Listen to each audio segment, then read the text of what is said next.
నా అధిష్టానం ఇంకా రాష్ట్ర అధ్యక్షుడు ప్రకటించలే. ఇబ్బంది వాళ్ళు చంద్రబాబు నాయుడు గారు ప్రకటించరు, ఇంకోరు ఆయన ప్రకటించరు, ఈయన చెప్తే వచ్చిందంటే కాదు. రాష్ట్ర అధ్యక్షుడిని అధిష్టానము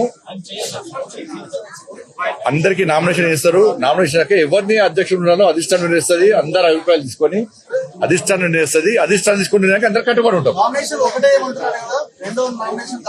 భారతీయ జనతా పార్టీ ప్రజాస్వామ్య పార్టీ. ఒకటే నామినేషన్ వేయాలి, రెండే నామినేషన్ చెప్పారు. నామినేషన్ ఓపెన్ గా ఉన్నాయి. నామినేషన్ ఎవరైనా వేసుకోవచ్చు. మరి అధిష్టానము అన్ని ఆలోచించి నిర్ణయించుకునే వారు దాన్ని కట్టుబడి ఉండాల్సిన బాధ్యత కమిట్మెంట్ తో పనిచేసే ప్రతి భారతీయ జనతా పార్టీ కార్యకర్తకు ఉంటుంది. ఎవరికి ఇచ్చారు? ఎవరు అధ్యక్షుడు? ఎవరు ఇంకా కాలే కదా. సాయంత్రం ప్రకటిస్తారు. సాయంత్రం చెప్తారు నామినేషన్స్ తర్వాత. ఎవరు నామినేషన్ ఇస్తారో నామినేషన్స్ తర్వాత అధిష్టానం ఆలోచించి అప్పుడు అభ్యర్థిని ప్రకటిస్తారు. దాని తర్వాత రేపు సమావేశం పెడతారని చెప్పి ఇప్పుడు అన్ని ఫాల్తు మాటలు అంటారు. వాటిని ఎవరు సోషల్ మీడియాలో పెడుతున్నారు, నేను కూడా చూసినాను. అధ్యక్షుని కోసము, అధ్యక్షుని బాధ్యత కోసం ఎవరైనా అడగచ్చు.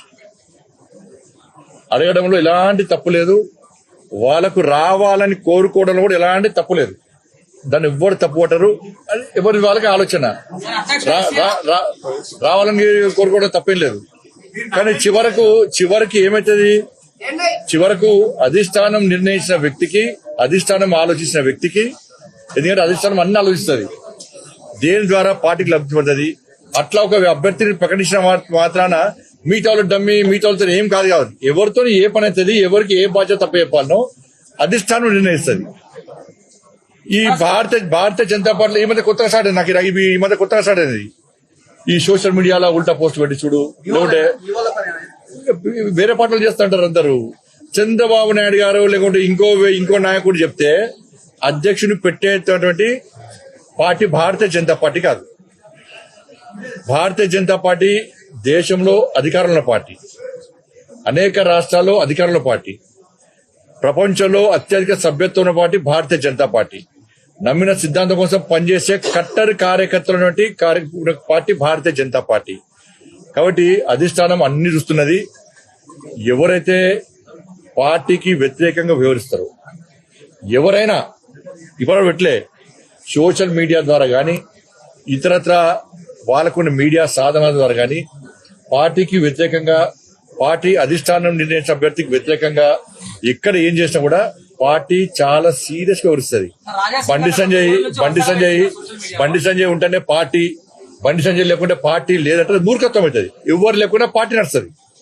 నరేంద్ర మోడీ గారి నాయకత్వంలో, జేపీ నడ్డా గారి యొక్క నేతృత్వంలో పార్టీ తెలంగాణ రాష్ట్రంలో ఎట్టి బస్సులో రాబోయే రోజుల్లో అధికారం రాబోతున్నది.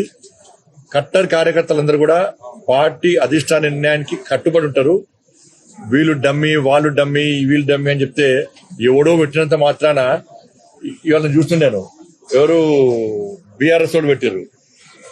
బీసీ అంటే మనకి బీఆర్ఎస్ పార్టీ అని చంద్రశేఖరరావు దిగి బీసీకి ఇవ్వని చెప్పు. BRS party working president social media పెడుతుంది కదా, ట్విట్టర్లు పెట్టిస్తుంది కదా బీజేపీ బదనం చేయడానికి. మీ పార్టీలో ఎంతమంది బీసీ మంత్రి పదవులు ఇచ్చారు?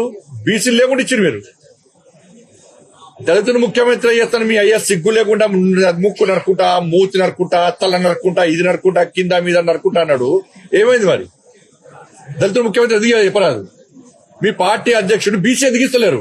మీ అయ్యని చెప్పాను, మేము బాధ్యత అయిపోయినాం. భారతీయ జనతా పార్టీ అధికారంలోకి వస్తే బీసీ ముఖ్యమంత్రి చేస్తామన్నాం. మీ పార్టీని ప్రకటించుకోండి మరి. అరే అధికారిక పదవులు వేరు, పార్టీ వేరు. పార్టీని స్ట్రెంథన్ చేయడానికి, పార్టీ క్యాడర్ లోపల మంచి ఆలోచన కల్పించడానికి, పార్టీ పదవుల లోపల అనేక ఆలోచనలు సమీకరిస్తూ ఉంటారు. బీసీకి ఇవ్వాలి. బీసీ అంటే నేను బీసీ నాకు ఇవ్వలేదా? లక్ష్మణ్ గారు బీసీ లక్ష్మణ్ గారికి ఇవ్వలేదా? చలపతిరావు గారు బీసీ వారికి ఇవ్వలేదా? దత్తాత్రేయ గారు బీసీ దత్తాత్రేయ గారి అధ్యక్షులు లేరా? బంగాళ లక్ష్మణ్ గారు ఎస్సీ వారు లేరా? మరి ఏడవైనాయి? మరి బీఆర్ఎస్ లో ఒక్కరిని బీసీ అధ్యక్షుడు చేసిరా? మరి చేస్తారా? బీసీ ముఖ్యమంత్రి చేస్తారని ప్రకటిస్తారా మీరు? దళితులు ముఖ్యమంత్రి చేస్తానే మోసం చేసిపోయా. 10 సంవత్సరాలు మొత్తం దోసుకొని అలా పైసలు పుట్టుపుట్టు పైసలు సంపాదించారు. కాబట్టి ఇవన్నీ కూడా తప్పు. దయచేసి మీడియా కూడా విజ్ఞప్తి చేస్తున్నా, ఎవరు మాట్లాడినా కూడా దయచేసి సహకరించండి.